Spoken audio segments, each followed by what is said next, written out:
1절부터 9절까지, 아가 7장 1절로 9절 우리 한 절씩 합독하시면서 내용을 함께 살펴보도록 하겠습니다. 다 같이 합독합니다. 시작. 귀한 자에 따라 신을 신은 내 발이 어찌 그리 아름다운가. 내 넓적다리는 둥글어서 숭룡공의 손이 만든 구슬꿰미 같구나. 배꼽은 섞은 포도주를 가득히 부은 둥근 잔 같고 허리는 백합화로 두른 밀단 같구나. 두 유방은 암사슴의 쌍태 새끼 같고 목은 상아 망대 같구나. 눈은 헤스본 바드라빔 문 곁에 있는 연못 같고 코는 다메섹을 향한 레바논 망대 같구나. 머리는 갈멜산 같고 드리움 머리털은 자줏빛이 있으니 왕이 그 머리카락에 매였구나. 사랑아, 내가 어찌 그리 아름다운지, 어찌 그리 환상한지 즐겁게 하는구나. 내 키는 종려나무 같고 내 유방은 그 열매송이 같구나. 내가 말하기를 종려나무에 올라가서 그 가지를 잡으리라 하였나니 내 유방은 포도송이 같고 내 콧김은 사과 냄새 같고 내 입은 좋은 포도주 같을 것이니라. 이 포도주는 내 사랑한 자를 위하여 미끄럽게 흘러내려서 자는 자의 입을 움직이게 하느니라. 아멘. 자, 오늘 말씀을 가지고 사랑은 성숙이다, 그런 제목으로 말씀을 나누도록 하겠습니다. 이제 6장까지, 아가서 6장까지 왔습니다. 이제 중요한 어떤 그런 내용들은 우리가 다 이제 배웠다, 알았다라고 할 수가 있습니다. 이제 7장, 8장 두 장은 이런 사랑의 회복을 통해서 어떤 변화들이 일어났는지, 또 어떤 모습으로 또 새로워졌는지를 이제 그 이후 믿음의 결실들, 믿음의 변화들에 관한 내용입니다. 물론 7장, 8장도 참 중요한 부분들이 참 많이 있습니다. 우리가 함께 나누겠지만 1장부터 6장까지의 이 아가서의 내용을 여러분 읽고 또 말씀을 들어서 이제 뭔가 이제 아가서가 뭘 얘기하고 있는구나라고 좀 감이 잡힙니까? 이렇게 했는데도 감이 안 잡히면 뭐 어쩔 수가 없어요. 저도 감이 안 잡히면 감 잡지 마시고 뭐 배나 사과나 잡으셔야지, 도저히 감을 잡을 수가 없으니까. 막연하게 사랑의 노래다, 청춘 남녀의 러브 스토리다라고 그렇게 성경을 읽으셨다면, 그 사랑의 노래를 통해서 하나님이 우리에게 뭘 말씀하시려고 이 사랑의 이야기를 성경에 기록했을까, 아마 좀 느끼는 바가 있지 않을까 생각을 합니다. 그리고 유대인들도 서론에 말씀드렸지만 이 아가서는 그 6월절에 낭독하는 책이다, 그렇게 말씀을 드렸습니다. 그 6월절 의미와 이 사랑의, 청춘 남녀의 사랑의 러브 스토리가 무슨 관계가 있길래 6월절에 특별히 읽는 그런 성경으로 정했을까? 아마 이제는 조금 이해가 되지 않을까, 그런 생각을 합니다. 물론 제가 짧은 시간 말씀드리는 이게 전부는 아니지만 저도 설교를 하면서 좀 답답한 면이 있어요. 여러분 아시잖아요. 제가 간단하게 설교하지 않는 거. 그런데 기도도 해야 되고 하다 보니까 간단하게 중요한 것만 설교를 하면서 이게 잘 전달이 될까? 또 이 말씀에 담겨져 있는 의미가 정말 엑기스 그대로 여러분들의 마음에 새겨질까, 그런 안타까움, 염려도 있지만 성령께서 역사하시면 한마디 했지만 10마디, 100마디로 깨닫게 하시는 하나님이니까 하나님께서 또 나머지는 또 알아서 은혜를 채워주시겠지, 그런 마음으로 이제 6장까지 왔습니다. 이제 7장부터는 이제 솔로몬과 술람미의 사랑이 이제 더 풍성해지는, 성숙해지는 그런 모습을 보여줍니다. 그렇게 보면 믿음은 생명이거든요. 생명은 살아있는 겁니다. 유기체입니다. 생명이 있는 것은 변하는 거거든요. 그 변화는 시간이 가면 갈수록 좀 성장하고 성숙하고 어떤 한 시점이 되면 완숙한 단계에 이제 가게 되죠. 사랑도 마찬가지고 믿음도 마찬가지입니다. 위기를 극복하고 또 사랑을 회복한 뒤에 다시 사랑의 눈으로 바라볼 때 내가 평소에 사랑했던 그 여인이 더 이쁘고 더 소중한 그런 모습을 이제 보게 되는데, 하나님도 우리 성도를 향해서 어렵고 힘들고 고난과 여러 가지 연단과 훈련을 겪으면서 우리를 바라보는 그런 모습이 좀 더 깊어지고 또 넓어지고 또 무르익고 또 성숙한 그런 믿음의 모습을 원하시고 또 그렇게 되기를 기대하시면서 우리의 삶에 간섭을 하시는데, 1절부터 9절까지의 내용을 보면 제가 몇 번 말씀드렸던 어떤 사람의 신체를 가지고 노래하는 왓츠프 형식을 띠고 있습니다. 그런데 이 아가서에 4번의 왓츠프가 있다는 말씀을 드렸죠. 4장에 한 번 있고 5장, 6장, 7장. 그 중에 5장은 여자가 남자에게 향하는 어떤 그런 왓츠프고, 3번은 솔로몬이 술람미를, 그렇게 보면 하나님이 우리를 향한 어떤 사랑의 노래를 부르고, 그런데 이 7장은요 좀 특별합니다. 4장이나 6장 이런 걸 보면 그냥 얼굴, 가슴 뭐 일부분만 이렇게 칭찬하고 아름다움을 노래합니다. 그런데 이 7장은요 전신을 얘기해요. 자, 1절 볼까요? 귀한 자에 따라 신을 신은 내 발이 어찌 그리 아름다운가. 신을 신은 발부터 시작해서 나중에 머리까지 전신을 노래하고 있어요. 그래서 이 1장 1절과 9절을 두 부분으로 나누면, 1절에 내 발이 어찌 그리 아름다운가로 시작하잖아요. 또 6절에도 보면 사랑아 내가 어찌 그리 아름다운지 어찌 그리 화창한지 즐겁게 하는구나. 이걸 두 부분으로 나누면요 1절부터 5절까지는 전신을 커버하는 그런 노래라면, 6절, 7절, 8절, 9절은 가슴 위에 어떤 우리의 상반신을 또 한 번 노래하는 그런 이중 구조로 되어 있습니다. 배꼽에 이런 목은 상아 망대 같고 머리털은 갈멜상 같고 이게 무슨 의미냐? 이건 굳이 따질 필요가 없습니다. 사랑의 노래기 때문에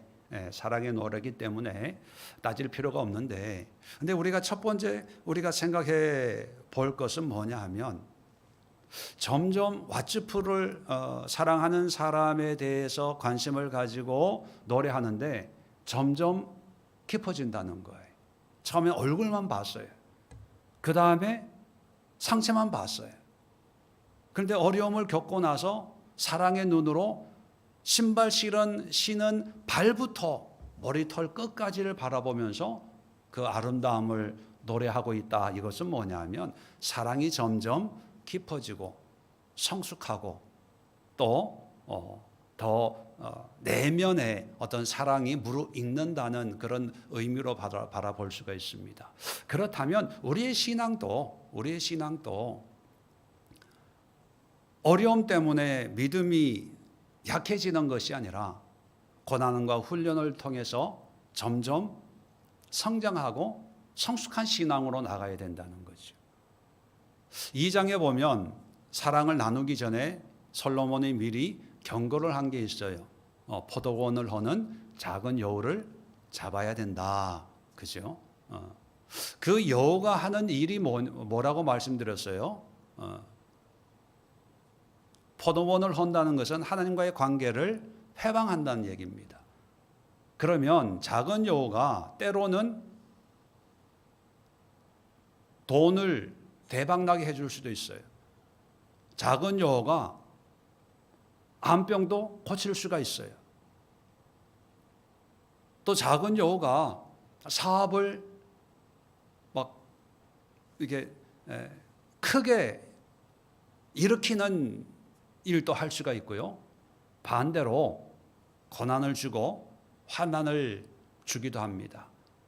자, 그런데 우리가 살아가면서 우리가 경험하는 여러 가지 일들을 우리가 다 알 수는 없잖아. 이게 작은 여호가 하는 건지 아니면 성령님께서 깨닫게 나를 연단하는지 우리는 다 알 수는 없어요.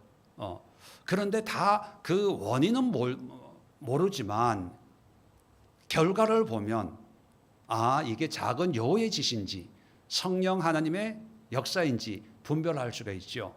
어떤 차이가 있을까요? 작은 여호의 근극적인 목적은 뭐다? 하나님과의 관계를 멀어지게 하는 거예요. 반대로 성령의 역사는 또 어떻습니까? 하나님과 가까워지게 하는 거예요. 이것만 분명히 알면 여러분과 하나님과 만들어가는 그 포도원에 역사하는 작은 여호의 실체를 분별할 수가 있는 거죠. 어떻게 분별합니까? 뭐 안 좋은 일이 생겼어요. 예를 들어서 그러면 힘들죠. 그래서 생각해 봅니다. 이게 마귀의 역사인지 작은 여호의 회방인지 성령의 역사인지 처음에 잘 몰라요.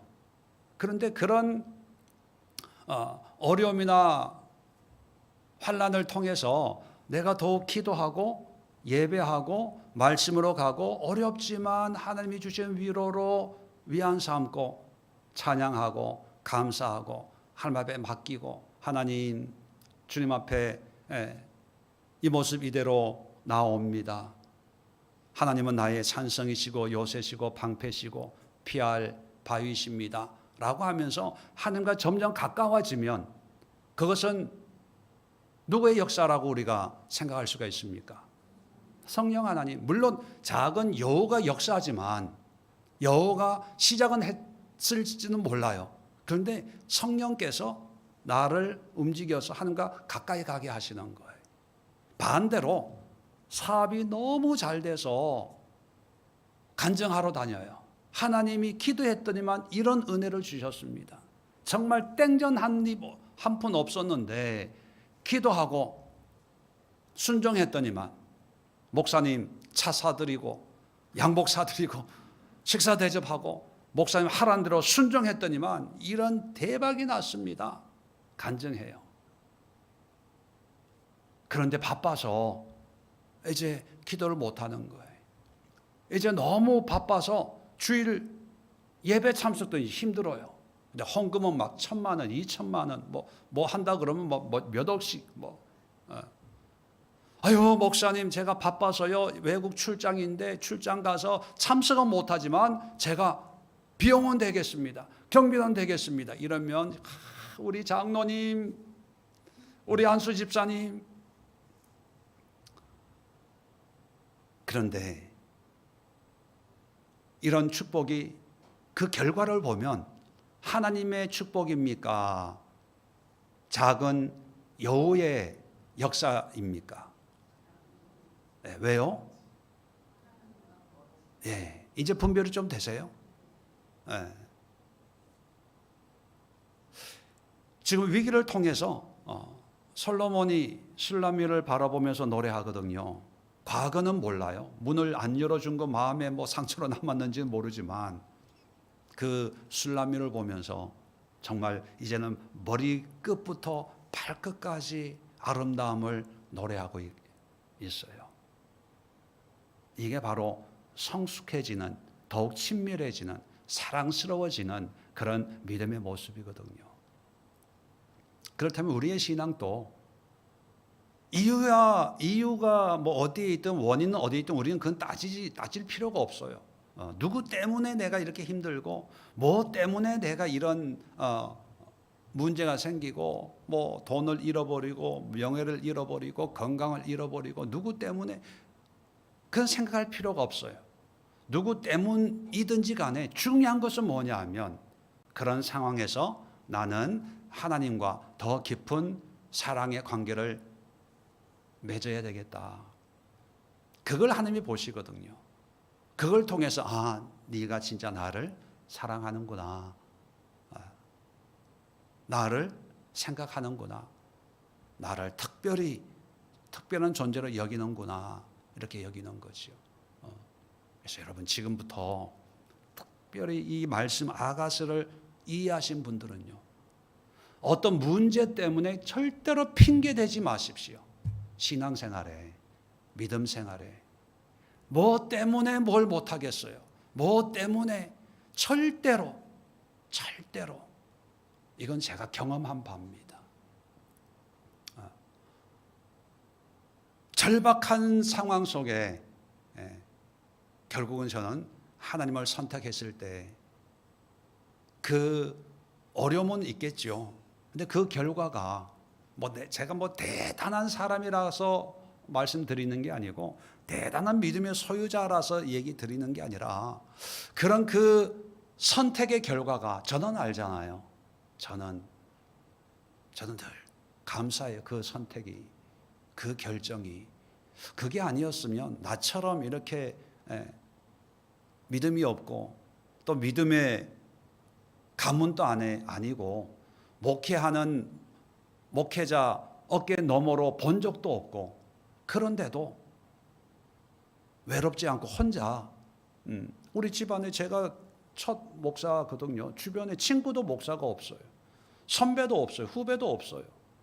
그런데도 좌우 두리번거리지 않고 꿋꿋하게 나갈 수 있는 게, 여러분 이거 누구나 할 수 있는 거 아니에요. 배짱이 있어야 되는, 배짱이, 자신감이 있어야 되는 거예요. 자신감이 없으면 세미나 다니기 바빠요. 배우려고, 배우고 무슨 프로그램 하고.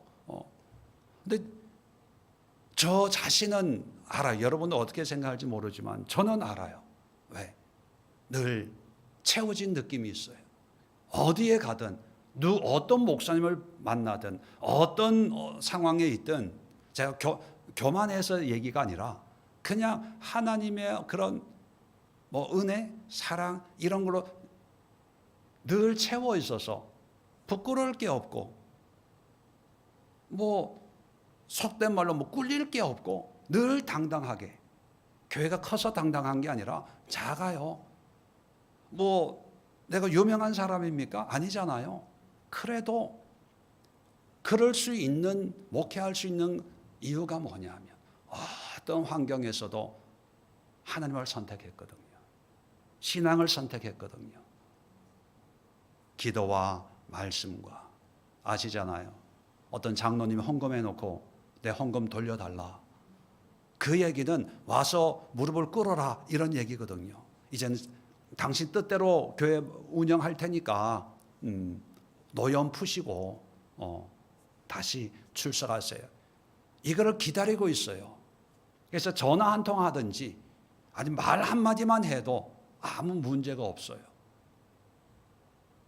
그런데 그걸 알지만 저는 그러지 않았어요. 그 결과 이사해야 되고, 해야 되고, 손해 놔야 되고, 가전 재판해야 되고, 그래도 저는 타협하지 않았어요. 만약에 적당히 했으면 더 큰 교회가 됐는지도 모르겠어요. 근데 저는 후회하지 않습니다.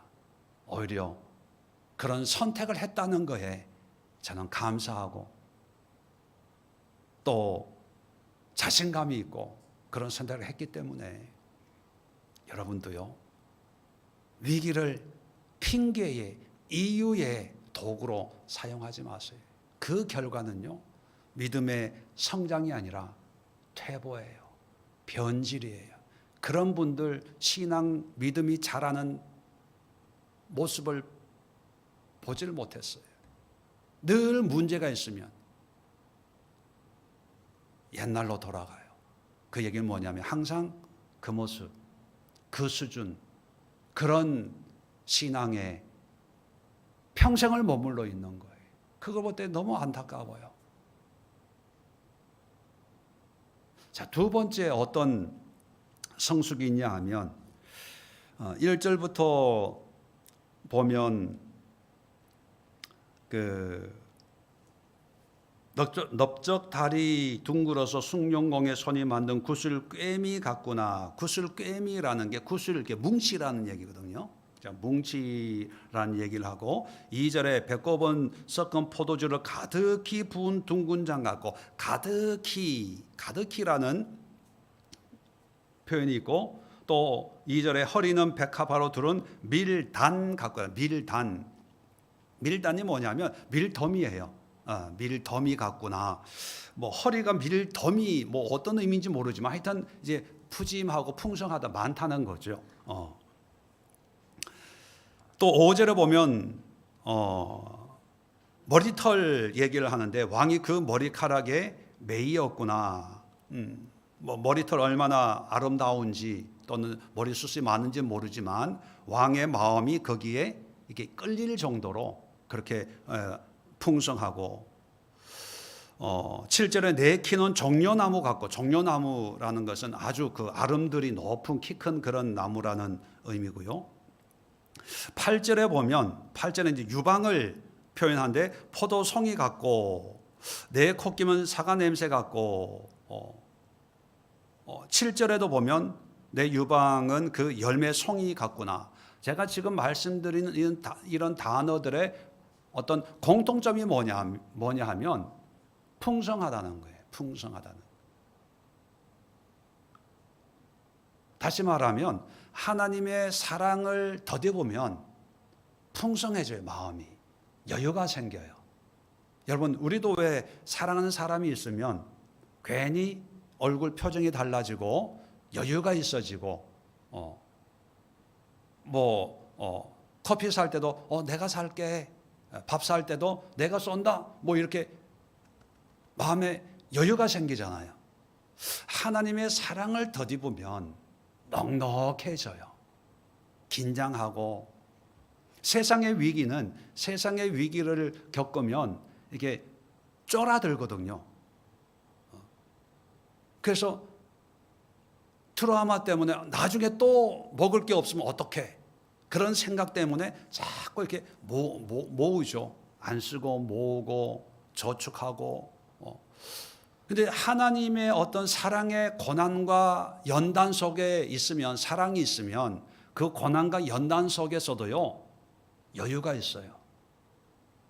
그리고 베풀어요. 사람이 넉넉해요. 이게 우리 신앙적으로 어떤 의미냐 하면 하나님 없을 때는 내가 내 인생의 주인이라는 생각 때문에 모든 책임을 내가 져야 되니까 늘 따져야 되고 계산해야 되고 판단하다 보니까 여유가 없는 거죠. 근데 하나님의 사랑을 확신하고 그 사랑을 경험해 버리면 내 인생은 내가 주도하는 게 아니라 하나님이 하시는구나. 그러니까 하나님 앞에 맡겨버리는 거예요. 맡겨버리니까 내가 그렇게 안달복달 할 필요가 없어지는 거죠. 그러니까 나는 여유가 생기는 거예요. 푸짐해지는 거죠. 먹어. 마셔. 내가 할게. 내가 이렇게 나누고 베푸는 그런 모습이 되게 됩니다. 신앙생활을 참 잘 하시는 분들을 보면요. 은혜 가운데 잘 하시는 분들을 보면 참 돈이 있어서 넉넉한 게 아니라 말도 넉넉하게 해요. 목사님 수고하십니다. 사모님 애 많이 씻습니다. 참 집사님 너무 이뻐요. 너무 열심히 해요. 집사님 보면 너무 기분이 좋아요. 돈의 여유, 환경의 여유가 아니라 마음에서 여유가 나오니까 말도 그런 위로와 축복과 감사와 권면 이런 게 나오는 거예요. 근데 하나님의 사랑이 없으면 말 한마디 한마디가 가시야. 찔러. 그런다고 다들 좋아하겠어? 꼭 이렇게 안 해도 되는데 왜냐하면 마음에 여유가 없는 거예요.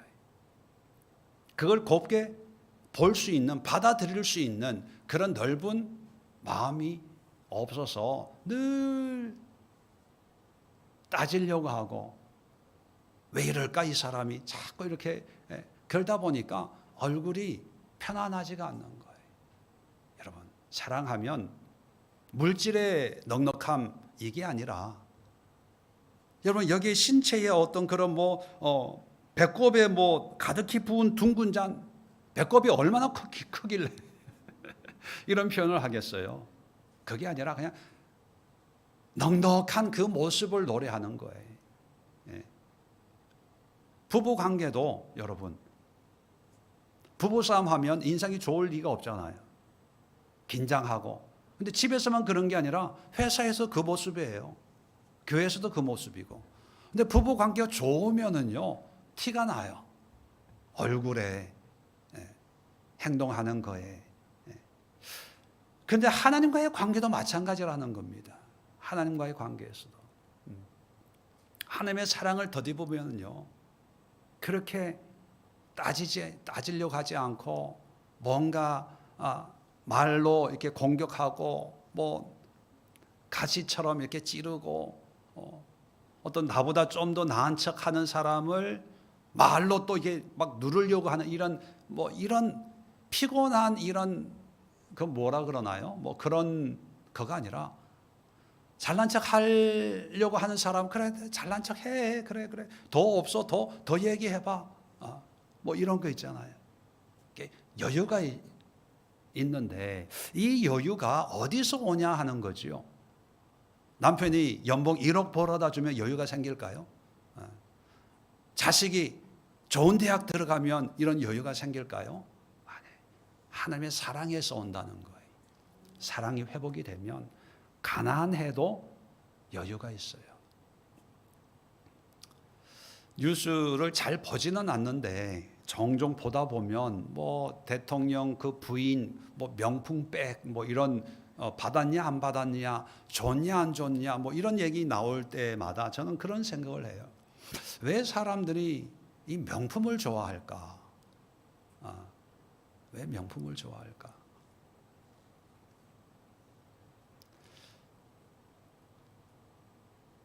다는 아니지만 제 생각으로는요. 그 누구죠? 스티브 잡스나 페이스북 그 오너 누구죠? 주커버거 뭐죠? 누구죠? 주커 하여튼 이런 요즘에 뜨는 세계 최고의 회사라고 하는 엔비디아, 젠슨 황 이런 CEO들 옷차림을 보면요 공통점이 있습니다. 검소하다는 거예요. 티셔츠 입고 젠슨 황 이런 사람들 가죽 잠바 늘 하나 입고 그리고 진짜 부자들은요 검소해요. 유명 마크 있는 거 이런 거 옷 안 입어요. 오히려 없는 거 입어요. 주일날 사촌 동생 오잖아요. 젊은 나이에 돈 좀 있는 집이거든요. 근데 보면 그 친구 옷 입는 거 보면 다 티셔츠, 청바지 이런 걸 입어요. 왜 입냐 하면 자존감이 있기 때문에 입는 거예요. 자존감이. 오히려 암행어사 같은 경우에는 떨어진 옷 입잖아요. 떨어진 삭가 쓰잖아요. 명품 안 걸쳐요. 왜요? 자존감이 있으니까. 내면이 충실하니까 겉이 별로 내세울 게 없어도 괜찮은데 근데 반대로 생각해 보면 내면이 비어 있으니까 이걸 사람들에게 보여줄 수 없잖아요. 그러면 어떻게 해야 됩니까? 명품으로 걸쳐야 그 명품이 나의 존재라는 것을 보여주는 거죠. 그러니까 더 비싼 거, 더 유명한 거, 더 최신의 것. 그렇게 보면 연예인들 이런 사람들 이렇게 걸치고 이런 걸 보면 저는 얼마나 공허하면 얼마나 속이 비었으면 저런 걸로 이렇게 사람들의 관심을 사로잡으려고 저렇게 애를 쓰나 보다 참 안타깝다는 생각이 들거든요. 여러분, 그 사촌 동생 조카나 사촌 동생의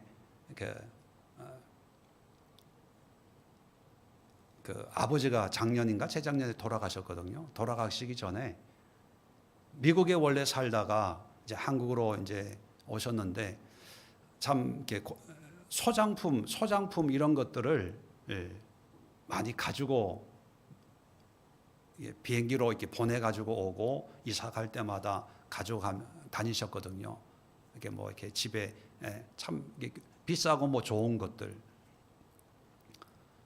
근데 이사를 가야 되는데 저희한테 이거 필요한 거 있으면 가져가라고. 그런데 가져올 게 없는 거예요. 저희한테는 가져올 게 없어요. 저희 집 와보셨잖아요. 아무것도 없어야 되잖아요. 그러니까 놓을 데가 없는 거예요. 근데 그분들은 놓을 데가 많다고 생각하는 거예요. 빈 공간이 많으니까. 그래서 안 가지고 이사를 가셨어요. 결국은 그분이 돌아가셨잖아요. 돌아가고 나니까 그게 다 쓰레기예요. 비싼 옷도 쓰레기고, 비싼 가구도 쓰레기고, 비싼 돈 들여서 비행기로 컨테이너를 실어가지고 뭐 한국 와가지고 이게 좋은 거 비싼 거다 하고 뭐 커피잔 도자기 뭐 이런 거 뭐 그거 버리는데 돈이 엄청 들더라고요. 이제 요즘에는 그걸 보면서 야, 뭐 명품 뭐 옷 뭐 입는 우리 몸도 마찬가지 뭐 보톡스 맞고 뭐 맞고 해도요 그냥 다 태워질 거예요. 다 태워질 거예요. 의미가 없어요. 지금 이 상태에서 넉넉해져야 돼요.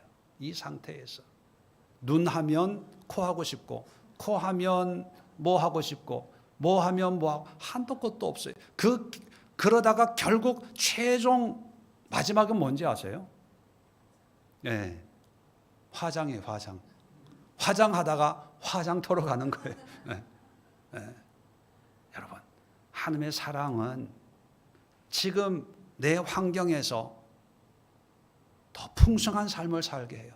돈이 있어서 풍성한 게 아니라 건강해서 힘있게가 아니라 정말 하나님을 의지하고 하나님의 사랑이 그 모든 걸 채워주니까 더 이상 필요한 게 없어지는 거예요. 그렇다면 여러분 돈 버는 게 쉬울까요? 하나님의 사랑을 체험하는 게 쉬울까요? 솔직하게 하나님 사랑하는 게 몇 배 쉬워요. 돈 버는 게 쉬웠으면 벌써 돈 벌어 갔을 거예요. 그런데 앉아있는 걸 보면 돈 버는 재주는 없고 마지막 한 가지 붙잡을 수 있는 거는 하나님의 사랑 경험하는 거예요.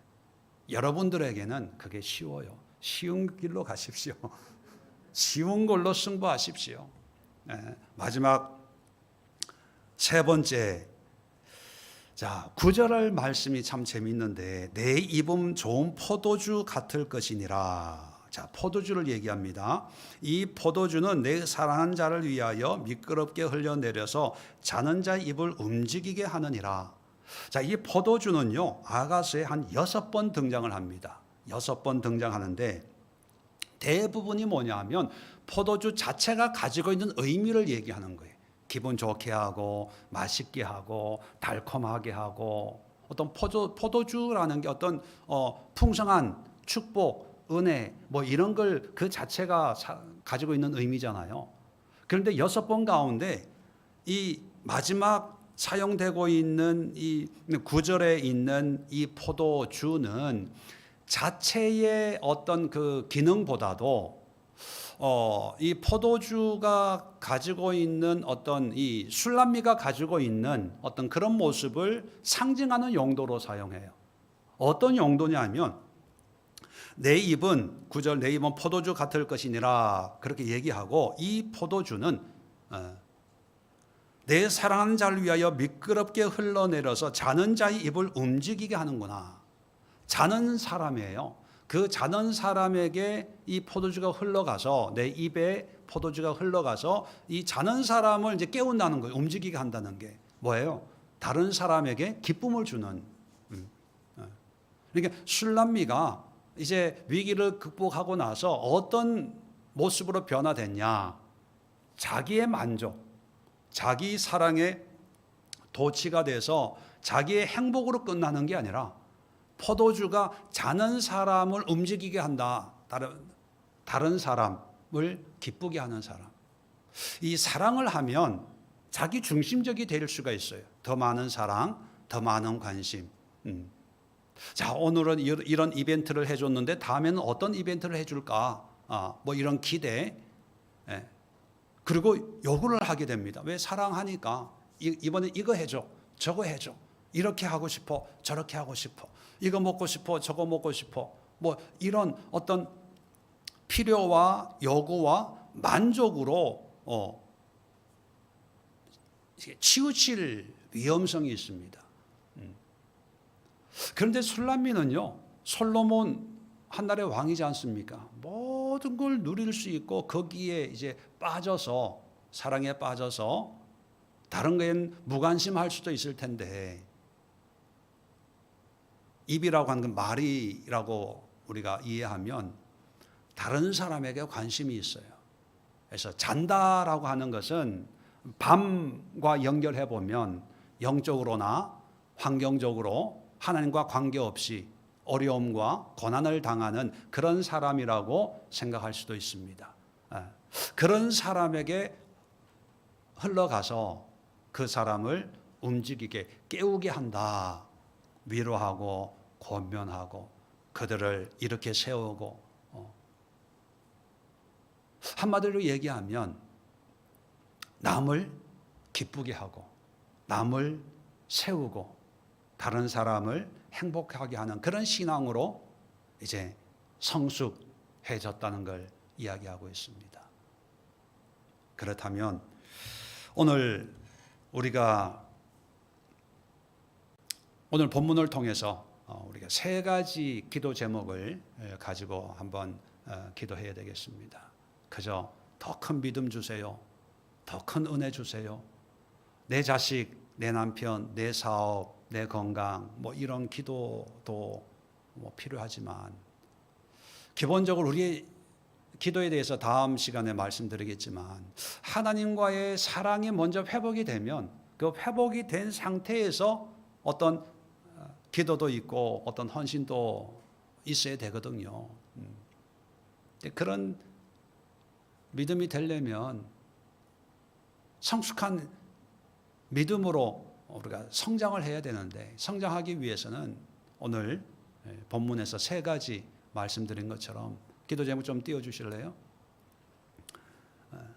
이 세 가지 신앙이 기초가 돼야 모든 거에 기초가 돼야 되지 않나. 그래서 오늘 세 가지 기도 제목은 성숙해지는 신앙, 그리고 넉넉해지는 신앙, 그리고 다른 사람을 기쁘게 하는, 다른 사람에게 관심을 가지고 다른 사람의 위로와 권면과 또 하나님의 은혜의 회복을 베풀어 주는 그런 신앙으로 우리가 성장해야 되지 않을까. 이런 신앙이 되면 하나님이 사랑하는 하나님의 자녀에게 뭐가 아깝겠습니까? 뭐가 구하지 않아도 미리 아시고 역사하지 않을까요? 굳이 이런 사랑, 이런 신앙이 되면 굳이 하나님 이거요 하지 않아도 하나님이 늘 관심을 가지고 우리 다리부터 머리 끝까지 다 보고 이쁘다 이쁘다 하고 계시는데 뭐가 아깝겠습니까? 여러분 우선순위를 잘 생각하시면서 이 세 가지 사랑의 성숙을 위해서 믿음의 성숙